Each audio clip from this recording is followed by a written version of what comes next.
নমস্কার বন্ধুরা, মল্লিকস কিচেনে সবাইকে অনেক অনেক স্বাগত। তো বন্ধুরা, আজকে আমরা চাল কুমড়ো দিয়ে মোরব্বা তৈরি করব। তো বন্ধুরা দেখুন কিভাবে আমরা মোরব্বা তৈরি করি। তো এখন আমরা চাল কুমড়োটা কেটে নেব।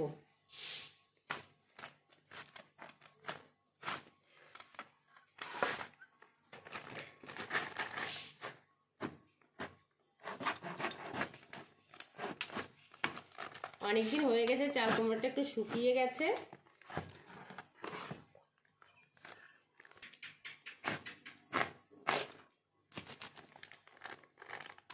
মোরব্বা বানানোর জন্য কুমড়োগুলো এইভাবে কেটে নিতে হবে।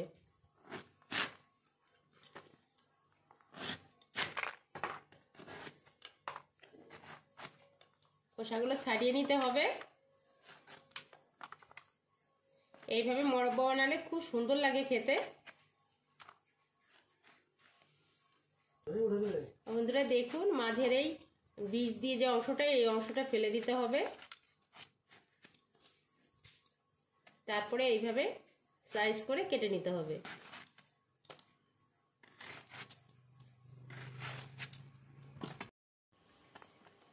বন্ধুরা দেখুন, ভালো করে কেটে নিয়েছি।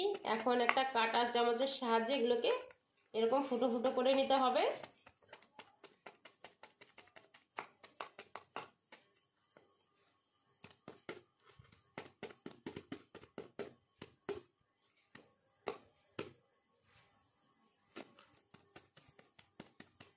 দেখুন আমি ফুটো ফুটো করে নিয়েছি।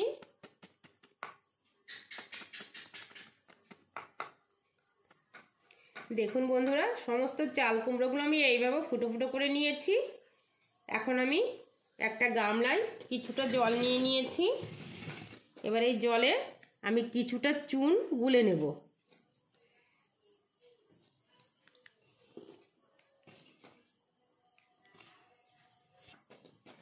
দেখুন জলে আমি চুনটা গুলে নিয়েছি। এখন আমি এই কুমড়োগুলো জলে 6 থেকে 7 ঘন্টা মতো ভিজিয়ে রাখবো। তারপর আমি মোরব্বা বানাবো।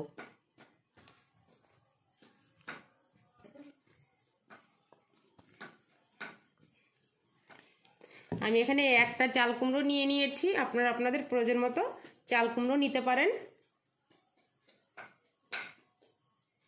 দেখুন বন্ধুরা, আমি 7 থেকে 8 ঘন্টা মতো চুন জলে ভিজিয়ে রেখেছিলাম। তো এখন আমি তুলে নিয়েছি। নিয়ে এই যে জলে ভালো করে 5 থেকে 6 বার পরিষ্কার জলে আমি ভালো করে ধুয়ে নিচ্ছি। দেখুন ভালো করে ধুয়ে নিতে হবে। তারপর আমি এইগুলো সিদ্ধ বসাবো। আমি একটু জলটা গরম করে নিয়েছি। এখন দিয়ে দেবো চাল কুমড়োগুলো, হালকা সিদ্ধ করে নেব।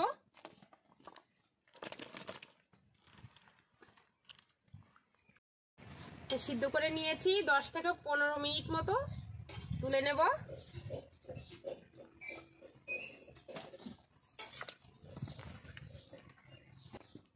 চাল কুমড়ো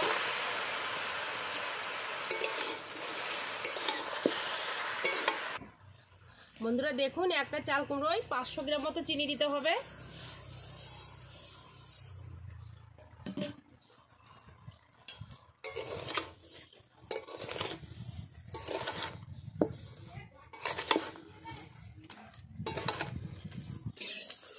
দিয়ে দেবো 4-5টা থেতলে রাখা এলাচ।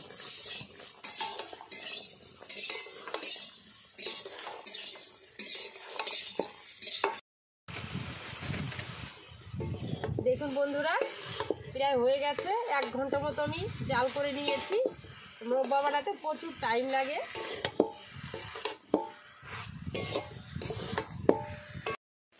দেখুন হয়ে গেছে আমার মোরব্বা বানানো। তো বন্ধুরা, আমি আপনাদের 10 মিনিট পরে দেখাবো কেমন হলো। এখন আমি নামিয়ে নেব। দেখুন বন্ধুরা কতটা পারফেক্ট হয়েছে আর কতটা লোভনীয় হয়েছে। তো এইভাবে মোরব্বা বানালে খেতে খুবই সুন্দর লাগে। একবার খেলে বারবার খেতে ইচ্ছে করবে।